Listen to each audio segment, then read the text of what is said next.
Paz do Senhor Jesus. Amém. Nós vamos ler a palavra do capítulo 1 da segunda carta de Paulo enviada a Efésios. É assim, minha Maria. Não está lá escrito lá em cima, mas é essa aí. Porque nós acabamos a leitura da que Paulo escreveu para a igreja, do modo geral. Agora ele está escrevendo o pastor da igreja de Efésios. É a primeira epístola que ele está escrevendo ao pastor da igreja que estava na cidade de Éfeso. Sendo assim, os irmãos da cidade, aqueles que moravam em Éfeso, se apresentavam como os efésios. Por isso que na epístola presente está lá, Efésios. E era a igreja que está, as pessoas da cidade. Agora eu estou falando uma carta enviada, não ao título do endereço, que é a cidade de Efésios, mas a um dos obreiros da obra de Deus que estava em Éfeso. Capítulo 1, versículo de 1, versículo de 3 a 20.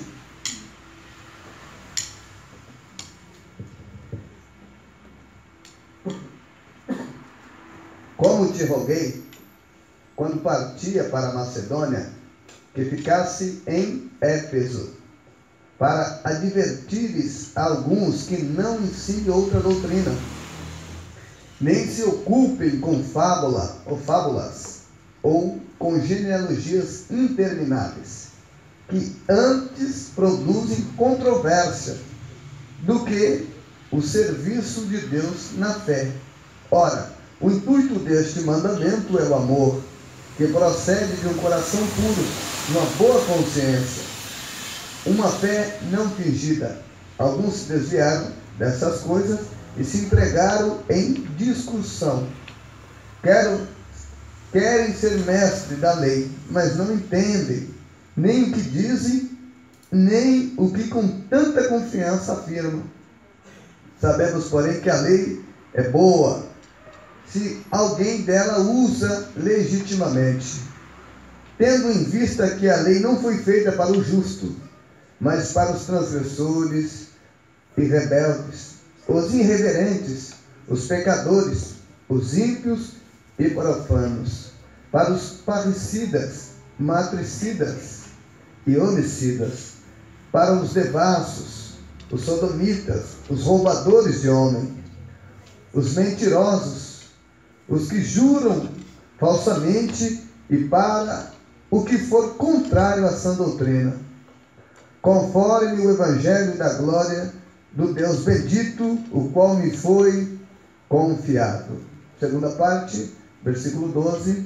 Dou graças àquele que me fortaleceu, a Cristo Jesus nosso Senhor, porque me considerou fiel, pondo-me no ministério, a mim que outra hora fui blasfêmio e perseguidor e injuriador, mas alcancei misericórdia, porque eu fiz ignorantemente na incredulidade. E a graça de nosso Senhor superabundou com a fé e o amor que há em Cristo Jesus. Fiel é esta palavra e digna de toda aceitação, que Cristo Jesus veio ao mundo para salvar os pecadores, dos quais eu sou o principal. Por isso, contudo, alcancei misericórdia, para que em mim, o pior dos pecadores, Cristo Jesus, mostrasse toda a sua longanimidade, para exemplo dos que haviam de crer nele e receber a vida eterna. Ora, ao Rei eterno, imortal, invisível, ao único Deus, seja honra e glória para todo sempre. Amém. Esta instrução te dou, meu filho Timóteo, que segundo as profecias que houve acerca de ti, por elas combate o bom combate, conservando a fé e a boa consciência, a qual, alguns havendo rejeitado, vieram a naufragar na fé. Entre esses, encontram-se Emineu e Alexandre, os quais entreguei a Satanás, para que aprendam a não blasfemar. Deus abençoe também os irmãos lá do assentamento que estão ali. Deus abençoe a todos eles. Irmãos, não há nada mais importante do que entendermos o que Deus tem para cada um de nós. A gente encontramos pessoas sofrendo. O que leva as pessoas a sofrer? É quando ainda elas não entenderam a vontade de Deus para as suas vidas. Nós estamos diante dessa epístola da qual Paulo manda ao pastor da igreja, todos nós que almejamos o ministério, ou que trabalhamos no ofício sacerdotal, que cuidamos de pessoas, que entregamos a vida pelas pessoas. Todos a gente que um dia aceitou o chamado do Evangelho, que partiu voluntariamente de uma disposição nossa. Se alguém quiser vir após mim, negue a si mesmo, abrace a sua cruz, tome a sua cruz, embrace a sua cruz e siga-me. Quem quiser salvar a sua vida, perdê-la. E quem perder por amor de mim ou do Evangelho, esse salvará. Talvez o grande conflito, antes de eu começar a falar sobre essa carta aqui, para aqueles que foram chamados por Deus e que estão em eminência nos seus ministérios, é entender o significado da cruz. Ninguém pega a cruz a não ser para morrer. A cruz só é pega para a morte. Todo mundo que pega a cruz, ele pega para a sua própria morte. E o que Jesus está ensinando? Que todos aqueles que já entenderam o Evangelho, entenderam o Espírito do Evangelho, embraçaram a sua cruz e estão seguindo após ele, porque querem salvar a sua vida. Para salvar a sua vida, deve perder a vida própria. Ele deixa bem claro que é impossível se tornarmos seguidor dele até quando estivermos vivos para este mundo. Só nesse mês tive em 3 velórios. Todas as vezes que eu estava ministrando nos velórios, eu chegava diante do caixão, olhava assim, aquela camada elegante, com flores, as pessoas lá deitadas, já o corpo sem vida. Eu ficava olhando que ali não tinha ninguém levando nada. Aí eu ficava vendo pessoas com relógios legais, cada aliança de ouro bonita no seu dedo, roupas finas, pessoas que estavam falando de herança, de negócio que havia ficado. E eu fiquei vendo que para um homem morto, dinheiro não tem importância nenhuma, não tem atração nenhuma no coração de quem estava lá no caixão. Tinha um monte de mulheres e de homens bonitos, mas quem estava deitado lá no caixão com o corpo morto, já não tendo mais vida, nada nessa vida tinha mais importância, não era beleza, não era definição, nada despertava interesse nele. Heranças e patrimônios também não tinha nenhuma garra, não tinha nada deste mundo preso nessas pessoas. De tal modo que é o que Jesus disse: se quisermos seguir a Ele, mas de fato existe vida em nós, ainda alguma coisa que a gente se agarra, se apega, se detém a este mundo, é porque de fato não morremos. De fato corremos o risco de perder a vida que juramos que estamos com uma cruz. Aqueles que realmente colocam o ombro debaixo da cruz tem que estar pronto para a morte.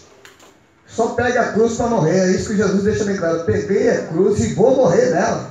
Quem tomou a cruz já não tem mais o direito da sua própria vida. E você vai dizer à igreja de Gálatas que já não vivia mais ele, mas agora Cristo passou a viver nele. E a vida que outra hora ele vivia na fé, vivia na carne, agora ele vive essa vida na fé do Filho de Deus, o qual o amou e se entregou por ele. Então, para um homem morto não há ostentação, nada preso a ele. Não está preso a carro, não está preso a casa, não está preso a nome, não está preso a fama, não está preso a nada. Aí você pensa: será que eu realmente tomei minha cruz? Será que eu entendi o significado da cruz? Será que a cruz eu entendi o significado dela? Ou ainda tem alguma coisa viva em mim que está me prendendo nessa vida? Porque o que nós vamos aprender nessa carta aqui é um homem morto, escrevendo com outro homem morto também, dizendo o seguinte: olha, se eu tiver com o que comer, aonde eu colocar na minha cabeça, não tem nada nesse mundo que me faz me apegar. Já não tenho mais a minha vida. É assim que ele começa a dizer: olha, eu roguei você para você ficar na cidade de Efésios. Você fica em Éfeso, para você colocar as coisas em ordem. Olha a primeira tarefa desse discípulo de um homem morto: seguindo com a cruz na sua costa, que não tem nada, que já não tem mais casa para voltar, não tem mais um passarinho para dar água para beber, mas que cada dia se avança no reino, e andando em consciência na direção de alcançar o céu. De alcançar algo infinitamente superior a tudo que a gente tem. Eu roguei para você, você fica na cidade de Éfeso, porque você precisa combater algumas pessoas que estão ensinando contra o espírito do Evangelho. Porque há muita gente que está achando que o Evangelho é fazer o seu pé de meia, ela, infelizmente, conquistar uma casa nova, ou ser promovido na empresa. Reino de Deus, gente, é triste dizer para alguém que não tem nada a ver com isso. Se quisermos seguir Jesus nessa cabeça, olha, a cruz que você pegou não é cruz. Isso é mentira para você. Isso não é cruz. Pelo contrário, isso aí é uma fantasia, uma ofensa à cruz de Cristo, a verdadeira cruz. É uma ofensa à morte. É alguém que se tornou pior do que alguém que julga, enxergar ou de ter um conhecimento do bem e do mal. Alguém muito intencionado, mas de fato negou a si mesmo, tomou a cruz. Esse que a vida já perdeu o significado, ele está crucificado para esse mundo, e o mundo está crucificado para ele, e que anda, a primeira lição desse homem, ele vai lá fazer a sua apologia, ele vai defender o Evangelho, vai defender o que entende do Evangelho, está lá para combater. E qual é o problema da defesa? O problema é que em Efésio tinha um grupo de gente ensinando uma outra doutrina, ensinando outro Jesus, ensinando outro caminho, que não é o da vida, que não é Jesus, e que não tem nada a ver com Jesus. Olha, eu preciso que você cale a boca desses que estão contando esse monte de nojeira, ensinando em nome da fé. Primeiro, eles se ocupam com fábulas e genealogias intermináveis. Isso que antes produz, isso não traz crescimento, mas produz controvérsia. Olha o primeiro grupo aqui que esse pastor vai ter que enfrentar. Ele está lá para pregar o Evangelho e colocar gente errada no seu lugar. Ele não está lá para ficar abraçando, tirando selfie com um monte de gente errada. Ele está lá para defender a consciência do Evangelho. De fato, se tornou realmente o discípulo de Jesus. Ao contrário disso, ele se tornou discípulo da igreja. E a gente acha que ser discípulo da igreja é ser discípulo de Jesus. E não é. Jesus é acima da igreja, porque alguns da igreja podem escandalizar, podem errar, podem pecar um contra o outro, mas Jesus não tem nada a ver com isso. Glória a Deus. Não. Jesus está assim, então não se escandalize com Jesus, porque não foi Jesus, mas pelo contrário, a igreja é feita de pessoas se tornando discípulo daquilo que não deveria ser discípulo. Primeiro, que implica que ser discípulo de Jesus é andar na sua disciplina, no seu ensino,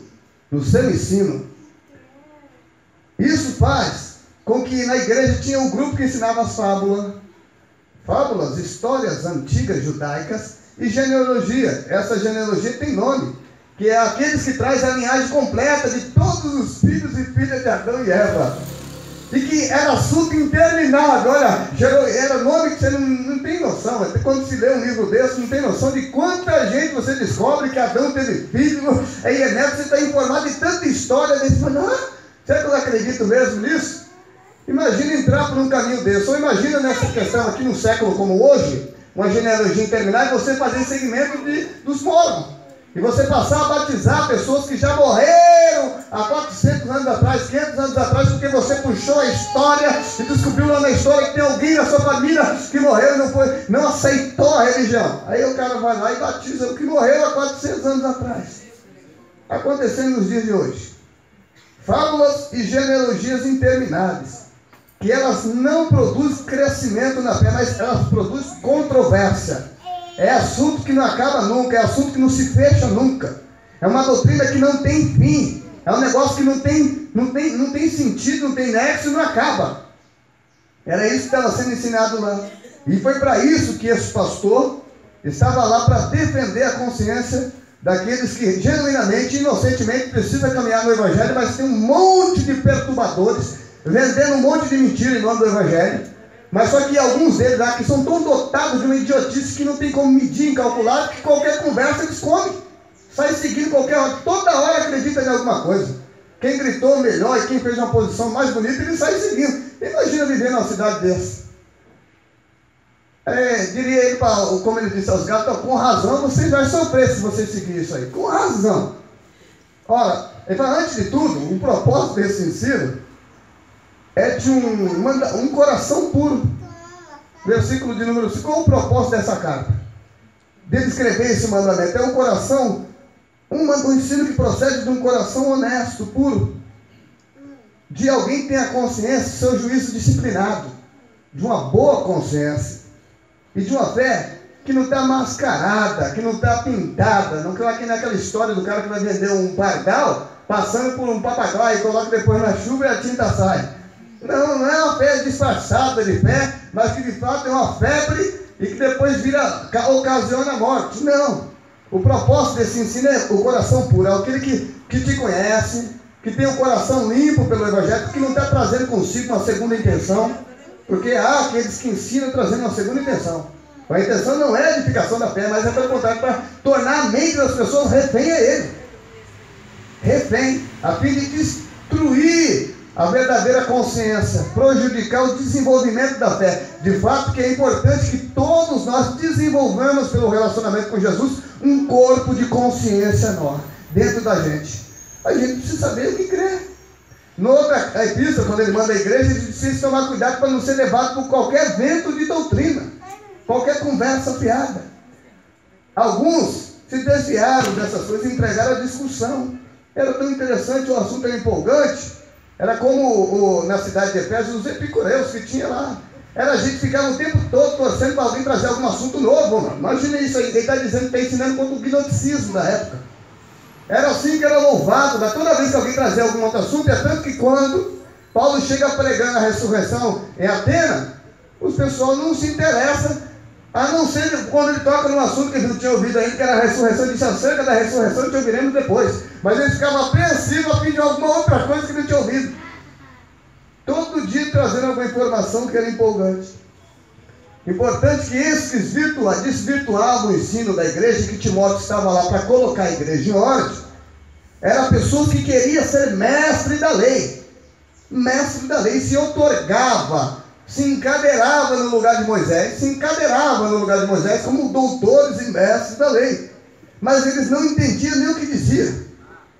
E aquilo que eles batiam com tanta veemência e força, sobre as suas fábulas judaizantes, as suas genealogias intermináveis, seus ensinos gnosticismos, esse segmento que cresceu muito durante a época da igreja, que mostrava que a natureza humana não tinha importância nenhuma e que de maneira nenhuma Deus, o Senhor soberano, poderia se relacionar com a matéria humana, que era tão insignificante e tão falha.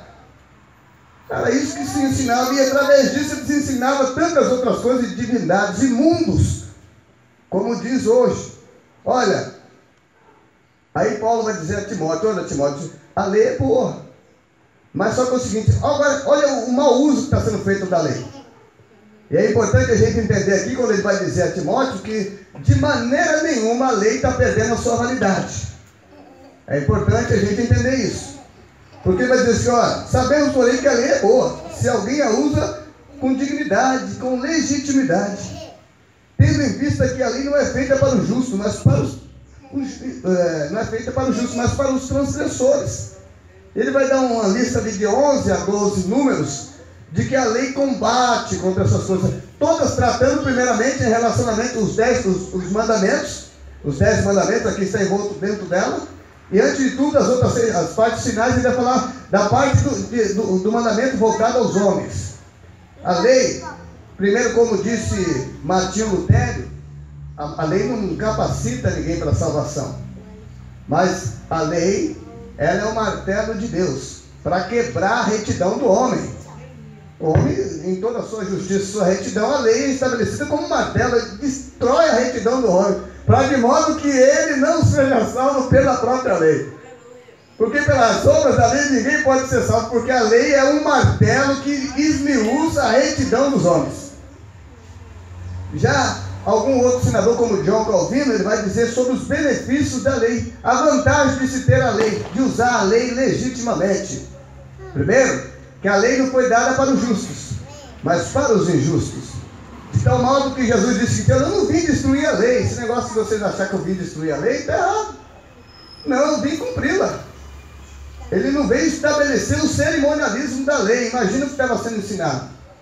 Era uma mistura de judaísmo com um gnosticismo muito avançado daquela época. Era uma doutrina bem desenvolvida, que às vezes você não sabia, pelo que lemos da história de quem combateu na época, não se sabe realmente se era toda judaica ou se não era nada de judaísmo, mas só que era um gnosticismo bem desenvolvido. As fábulas a gente tem as imitações judaizantes, das sabedorias e a genealogia intermináveis, das quais Timóteo estava lá para combater, tendo a obrigação de colocar o falso ensino no seu lugar, deixar bem claro para a igreja o que é o falso ensino, ensinando um espírito que não é o que nós recebemos, um Jesus que não é o que foi crucificado e ressuscitou ao terceiro dia, mas algum outro ser apelidado de Jesus, com o nome de cristianismo, tendo alguns seguidores daquela vontade, e passou a ser mascarado em nome de Jesus, e que de fato não era o Jesus da Bíblia, não era o Jesus histórico verdadeiro, o que nasceu em Israel, que nasceu de Maria, que nasceu de uma mulher virgem, mas era um outro Jesus produzido pela vontade humana a fim de se senhorar de alguns interesses e apoderar da vida das pessoas a fim de as controlá-la. Por isso é importante que Timóteo defendesse a verdadeira lei e ensinasse que aqueles que aplicavam a lei injustamente, o uso incorreto da lei gera condenação. A lei é dada, antes de tudo, para condenar. A lei foi dada para condenar o homem. Outra coisa que a lei foi dada, como disse João Calvino, também para instruir o homem.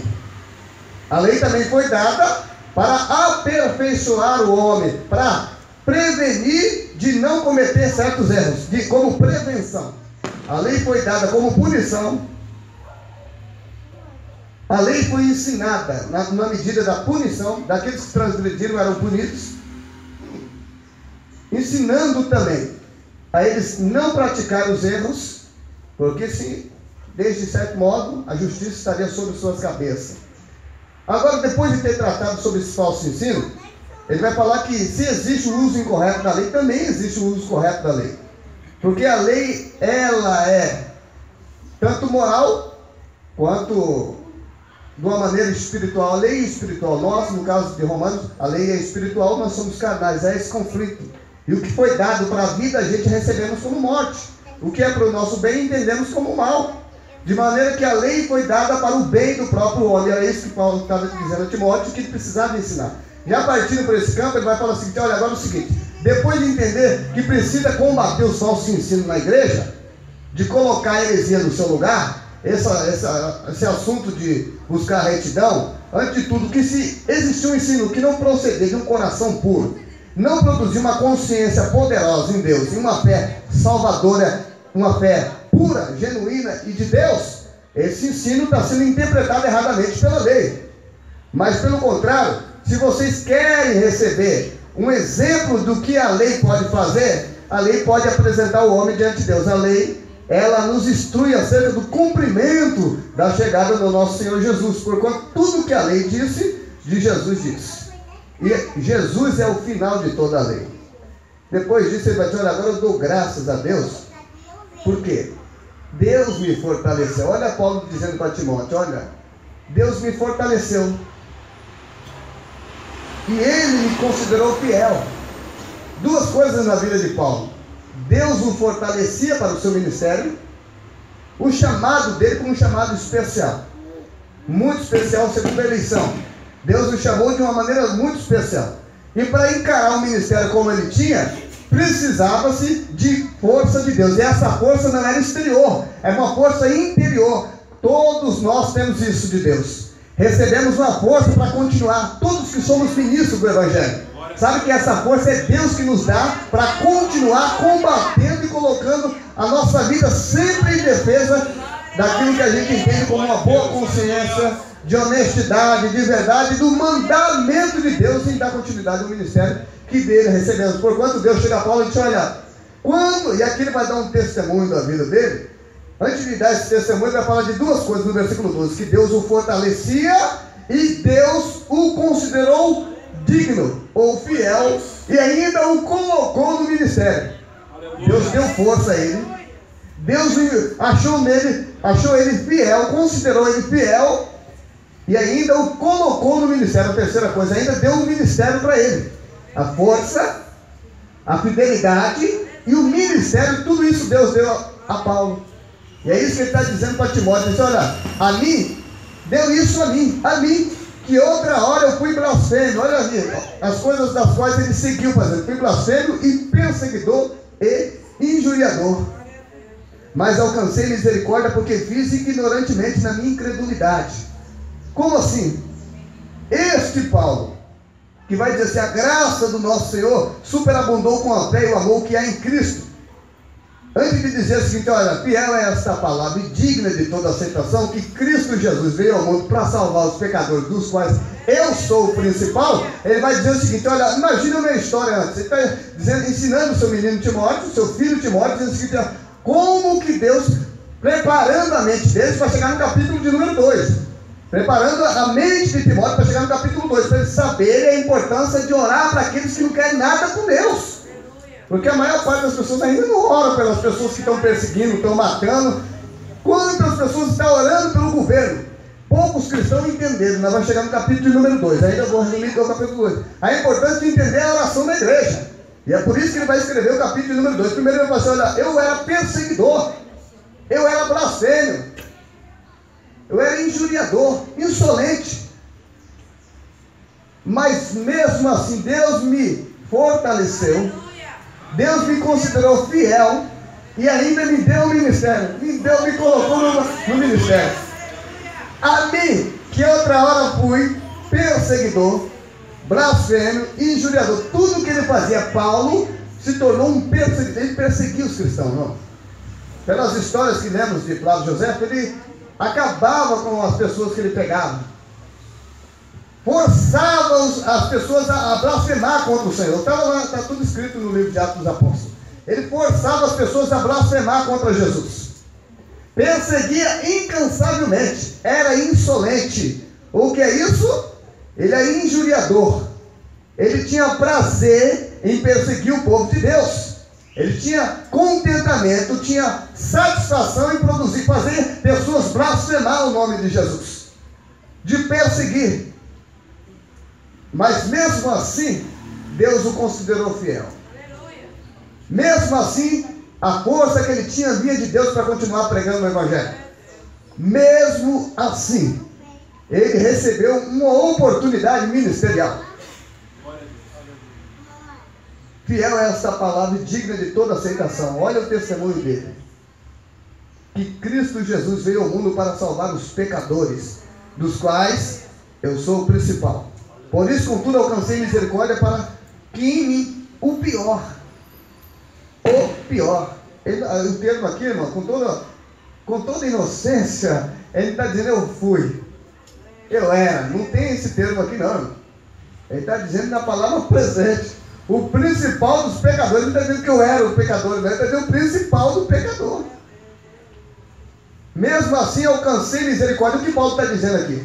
Para Timóteo. Que não tem lugar que a misericórdia de Deus não alcance aquele que persegue, aquele que produz blasfêmia, aquele que não tem entendimento, que tem zelo, mas não tem entendimento, é insolente, e que persegue o nome de Jesus até que precisa sofrer algumas mudanças. Cai no cavalo, encontra com uma luz resplandecente, ouve uma voz no meio daquele nevoeiro todo, levanta, ora, e por fim os seus olhos é abertos. Alcancei misericórdia. Não tem lugar que a misericórdia não pode alcançar. Porquanto nós não podemos desprezar ninguém. Que essa é a palavra, fiel e digna de toda aceitação. De toda aceitação. Que Cristo Jesus veio ao mundo para salvar todos. Não é só a parte dos judeus. Não é só os gentios. Não é só a igreja aqui do Jardim Porã. Não é só a sua família. Não é só você. Não é só a sua casa. Mas é para salvar todos. Cristo Jesus veio ao mundo para salvar a todos. E essa é uma palavra digna. Ele está dizendo para Timóteo, olha, você precisa entender a amplitude do Evangelho, Timóteo. Você precisa entender a disposição do seu ministério. Por que Deus te capacitou?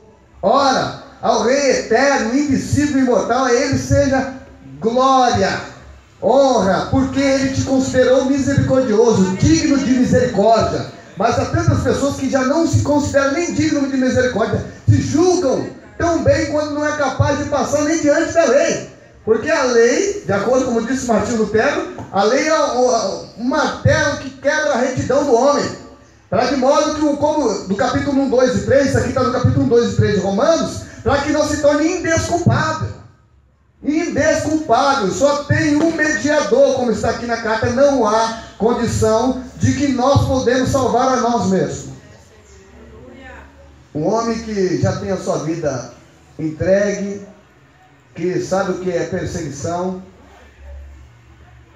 e que agora está gastando a sua vida em torno das pessoas. Era perseguidor, agora se tornou perseguido. Forçava as pessoas a blasfemar, agora vê as pessoas tentando forçar a blasfemar. Ele que era insolente, que não tinha discernimento do que estava perseguindo, até que encontra Jesus e disse: olha, quem é que você está seguindo? Está perseguindo? Você está me perseguindo, é eu, que sou Jesus. Eu disse: eu não sabia, eu estava com o olho tão fechado, estava tão cego na minha causa, pelo mau uso da lei, quando a lei não é entendida espiritualmente, e que produz a cegueira, e que a pessoa se considera acima da lei, se considera justo, e o próximo seu pecador. De maneira que o Evangelho ainda não estava revelado ao coração dele. Quando o Evangelho é revelado no coração de cada filho de Deus, meu irmão, ele se considera, como Paulo diz, digno essa palavra de toda aceitação. Que o Cristo Jesus veio para salvar os pecadores, do qual ele vai ter escrito: olha, eu era um bonzinho, eu não sou um dos piores. Ele vai se colocar na pessoa principal, eu era o principal. O principal dos pecadores. É isso que o Evangelho pode denunciar em você. Mas é interessante que, por que a gente ama pouco? Porque a gente não se considerou que era o principal dos pecadores. Não é o que Jesus contou lá na casa do homem quando foi jantar? Quando a mulher chorou nos seus pés, secou os pés dele com o cabelo, ele perguntou: Simão, Simão, o que te parece? Quem ama mais? O que foi perdoado muito ou o que foi perdoado pouco? Fala: Senhor, quem amou mais o que foi perdoado muito. Ele disse: essa mulher aí, os pecados dela são maiores que os seus. Então você recebe o perdão menos do que o dela?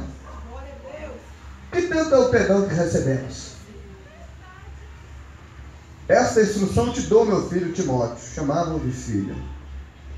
O ministério que Timóteo recebeu foi dado por profecia e pela imposição da mão do presbitério da igreja. Olha a importância disso. Olha, essa instrução te dou, meu filho, que segundo as profecias que houve acerca de ti, combate o bom combate. Ei, você é um obreiro de Deus. Você é homem ou mulher, que eu estou dizendo aqui, me refiro aos jovens, me refiro a todos. A gente precisa combater o bom combate. A gente precisa entender que qual é a nossa missão do Evangelho. Você que recebeu um perdão tão grande, que era um blasfemador, e ainda produzia nas pessoas blasfêmia, que odiava a obra de Deus, era um perseguidor, e que na igreja não ficava lá: Senhor, mata esse desgraçado, porque se ele matar ele vai correr o risco. Ele corre, mata ele, Senhor, deixa eu sofrer um acidente no caminho, tomara que quebre uma perna, um pescoço, para não chegar até aqui em casa. Não tinha essa oração lá, não. Hoje, se a gente souber que alguém vai levantar e fazer um deputado vai assinar alguma lei em Brasília, já reúne meia-noite: Senhor, tomara que morre alguém na família. Já passa isso na cabeça. Gera um acidente, uma amputação no corpo, para ele prestar atenção no que ele está fazendo. Mas poucas vezes você vai ver o espírito do Evangelho. Como Jesus disse: ore pelos que te perseguem, bem dizer o que está te espraguejando, amar o que te odeia. É o espírito do Evangelho. Se não seguir nisso, de fato a gente está muito longe do que significa que eu sou o principal dos pecadores. De fato, então foi perdoado pouco, não foi perdoado muita coisa. Conserva a fé e a boa consciência. Olha a importância. Timóteo, não se deixe levar por esse negócio. Não se deixe inflamar. O seu chamado não é para ser joio. O seu chamado não é para ser joio, não é para ser lobo. Não. Há pessoas que trabalham escondido da sua liderança, gente. Porque tem ganância pelo poder. Tem ganância pelo poder. Estão tomadas pelo espírito de Satanás. Pessoas tomadas por Satanás, sem prestar atenção, dentro de um ambiente como esse, um ambiente tão sério, tem pessoas que viram diabo. Vira diabo. Eu falei isso sábado passado, mas também vou falar aqui de volta. Quando Jesus chega para Simão e diz: para trás de mim, Satanás. Ele não está dizendo assim: Simão, você é um diabo, te odeio. Não. Ele está dizendo o seguinte: olha, a partir do momento que você não entende o que é a obra de Deus, e você fica querendo dar ordem ao Cristo, dizendo: não, você não vai morrer em Jerusalém, porque eu não quero que o senhor morra. De maneira nenhuma isso vai acontecer. Todas as vezes que você vai assumir a responsabilidade, você quer fazer você mesmo, você virou um diabo. Você passou acima de Deus. Ele não perguntou para Jesus: Senhor, é possível? Será que Deus não tem? Não, ele falou: não, já assumiu a responsabilidade satânica. De maneira nenhuma isso vai te acontecer. Só olhar um pouquinho as naturezas do diabo que vai se manifestando numa pessoa que é de Deus. A questão do diabo não é ser maior do que Deus. Negativo. É apenas ter um trono e se colocar semelhante notícia para poder olhar as pessoas de cima para baixo. Para dizer: é eu que tenho que governar aqui. A direção, a decisão é minha. Aí você vai vendo pessoas assim, tomadas por uma ganância que, descrito em Isaías 14, fez com que aquele que era muito importante, tinha que tinha um privilégio celestial, se tornou o diabo. Quantas pessoas entre nós vão se tornando Satanás? Satanás. Todas as vezes que a gente quer fazer as coisas, são tomadas pelo espírito da ganância. Quem lê os evangelhos vai saber que os discípulos querem ser maior um que o outro, quer queimar samaritano, quer construir barraca no monte para Jesus, quer tanta coisa. Você vai vendo tantas coisas que ele quer. Senhor, se queres, nós façamos aqui. Ó Senhor, se o Senhor quiser, a gente faz descer fogo do céu e queima o samaritano, porque não deixou o Senhor dormir na casa deles. Ó Senhor, nós expulsamos um cara que não congregava na mesma igreja com a gente, quer ficar expulsando demônio, nem aceitou Jesus ainda, a gente disse que não pode mais. Aí, poxa, para vocês ainda não sabem de que espírito são? Já viraram ou assumiram, se tornaram, passaram Jesus, só chega para informar que a decisão que você tomou, só chega diante de Jesus: ó Senhor, nós chegou lá e proibiu. Só informaram Jesus, chamando Jesus de mestre, mas de fato era um mestre que não tinha importância em sua vida. Era um mestre que só servia para ser mestre para ser informado. A maior parte das pessoas está fazendo isso. Eu ouço cada oração absurda, mano. Cada oração absurda. Eles estão só informando a Deus, pelo amor do Pai Celestial. Capítulo 2, eu só estou aqui na parte introdutória, ainda não vou conseguir. Essa epístola é muito grande e vou ter uns dias para ensinar aqui. No capítulo 2, Paulo vai falar assim: olha a importância da gente entender. Se na primeira parte, quem está dizendo a Timóteo, você precisa defender a consciência que você tem de evangelho, de reino de Deus. Você entender que você se tornou reino de Deus. O espírito que habita em vocês não é um espírito de destruir as pessoas, ou de que alguém aqui tem que ser o maior para que alguém saiba que eu exerço liderança sobre ela. Mas de fato, se vocês não entenderem que no reino de Deus não tem maior, e todo mundo, o maior não é o grande, é o que entra. Por isso que ele falou assim: olha, o importante não é ser o grande, o importante é o que entra, né? Aí coloca uma criança no meio que vocês querem ser o maior. A questão não é ser o maior, a questão é quem entra. Por isso que virou diabo, queria ser o maior, não queria submeter a Deus, não, é mais ou menos um funcionário dizer: eu vou ser o meu dono do meu próprio negócio. Aí alguns fizeram com o evangelho a mesma coisa, fizeram um negócio. Não, para quê? Se eu posso criar um próprio evangelho, se eu posso ainda usar o nome desse Jesus aí e abrir meu próprio negócio. Não, o evangelho não é abrir um negócio. Não é sair falando o que você quer, ou sair condenando ou julgando as pessoas. Se eu subindo na alma das pessoas e monstrificando elas, e destruindo elas, produzindo mal nas pessoas, sendo que recebemos foi perdão, foi graça, foi bondade, foi misericórdia. Mas tudo aquilo que o diabo quer destruir na gente, que a gente não entende. O falso ensino produz cristãos que se tornam joios.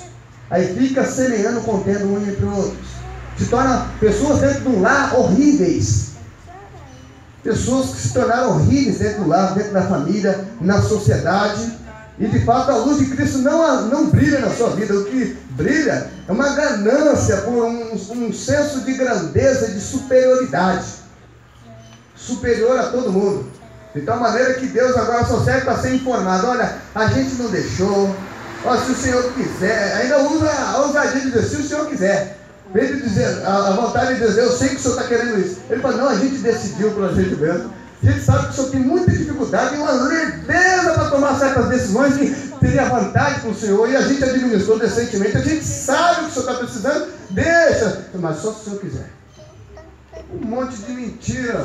Pessoas que queriam tomar o lugar de Jesus, só não queria tomar o lugar na hora de ser pregado na cruz, né? Na hora da cruz todo mundo diz, não, de maneira nenhuma. Na hora da cruz o cara chega lá e corta a orelha do cara que está pregando Jesus, está aprendendo. É porque ele achou que o reino é tomado à força, na pancada, na violência, na ignorância. Não. Depois disso, é preciso combater e ensinar decentemente. Entre esses, olha o que Paulo vai dizer no versículo 20, entre esses falsos ensinadores, entre esses que vieram a desprezar um coração puro, uma boa consciência e uma fé sincera, entre esses que não combate o bom combate, mas que caíram, conservando a fé e a boa consciência, a qual alguns, havendo rejeitado, vieram a naufragar. Aí tem lá, ele chama por nome. Paulo chama pelo nome. Ele chama pelo nome. O nome que ele chama aqui é Emineu e Alexandre. Tem muito diabo que a gente chama pelo nome. E é interessante que ele vai usar um termo usado no farisaísmo da época. Paulo fez a mesma situação no capítulo 5 de 1 Coríntios. Mesma situação, no qual lá o cara estava tendo incesto, estava subindo na cama do pai, estava pegando a mulher do pai. Isso estava acontecendo. Ele tomava ceia na igreja, estava lá louvando, fazia parte, era realmente um diabinho. E dos grandes, estava colocando as garras para fora. E esses dois aqui, que tinham um senso de grandeza, que fazia as coisas e que parecia até decente, os meios escusos, mas as intenções eram boas. É mais ou menos alguém que pega um dinheiro ilegal, um deputado que... E aquele outro que está sendo corrompido, ainda quer abençoar o ilegal, dizendo o seguinte, olha, eu vou fingir que eu não sei, mas eu estou precisando desse dinheiro aí. E se corrompe. Ele entrega Emineu e Alexandre a Satanás, porque rejeitaram a boa consciência. Esse entregar a Satanás, a mesma condição que usa na carta de Coríntios, é quando a igreja é excomungar. É colocar para fora, é fechar a porta e dizer, tal, vai ficar à disposição de Satanás, aqui dentro não vai entrar mais. É isso que ele fala, eu coloquei os caras por lá de fora. Eles não queriam isso? Eles não estão querendo fazer as coisas erradas? Não quer fazer de qualquer jeito? Coloquei para fora, agora eles vão ter que viver segundo as suas próprias... Ele já não está obedecendo a Deus mesmo. Eu os coloquei para fora, entreguei a Satanás. É deixar de lutar por alguém. Quer se entregar? No caso aí, como Deus fez com a nação de Israel, capítulo 1 de Romanos, eles queriam se entregar, eles queriam sujeira, eles queriam bagunça. Se é isso que vocês querem, Deus entregou os seus próprios desejos. É isso que você quer? Então tá bom, pode ir. É isso mesmo que você quer? Você desistiu de combater o bom combate? De não deixar ser corrompido?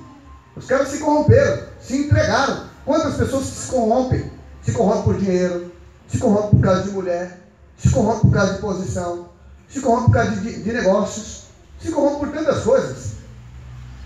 Quer isso? Então, vai embora. Coloca para fora. Entreguei a Satanás. Eu estava lutando para trazer eles para dentro. Estava segurando aqui, com toda a dificuldade. Mas já que eles estão lutando para ir para fora, então eu entreguei. É como na ideia de igreja, ele fecha a porta, como fizeram no capítulo 9. Os fariseus fizeram com o homem que confessa Jesus. Só que aqui é um cara que quer confessar Satanás e quer servir a Jesus. E quer estar lá no meio do povo de Jesus, abertamente ensinando as pessoas a viver uma vida errada, um mandamento errado. Então, você quer isso? Aqui dentro não. Combate, enfrenta, deixa bem claro que aqui o Espírito é do Evangelho, que aqui não é um maior do que o outro. Se disposto a gente não está pronto para servir, ou só estamos prontos para ser visto, há pessoas que louvam a si mesmo, não pode ser um discípulo de Jesus. Depois disso eu exorto, uma exortação, pois, antes de tudo que se façam súplicas, orações, intercessões e ações de graça por todos os homens, e pelos reis e por todos os que exercem autoridade, para que tenham uma vida tranquila e sossegada, e em toda piedade e honestidade. Olha, eu vou perguntar para vocês. Hoje a gente vem na igreja, a gente louvamos muito. É importante o ensino da palavra de Deus, mas você precisa entender uma coisa. Você entrou aqui dentro, antes de tudo, não é para ouvir a palavra de Deus. Eu não estou doido no que eu estou falando. Primeira coisa. Você tem que adorar a Deus. Você entrou aqui para adorar a Deus. Depois que você vai ouvir a palavra de Deus. Mas há pessoas que entram tanto para ouvir, mas não adoram a Deus. Ou ensinaram tanto que adorar a Deus é alguma coisa tão horrível que acabaram com a adoração de Deus no culto. Pode ser, vocês precisam aprender o que significa adorar a Deus. Se reuniu para adorar a Deus. Adora a Deus. Depois que se adorar, só esse é o objetivo de se reunir. É para adorar a Deus. Não é para ser apresentado, para mostrar a melhor roupa. Não. Você apresentou aqui para adorar a Deus. Mas a adoração não tem que ser embasada de alguém que tem uma consciência poderosa em Deus. Que tem uma fé sincera.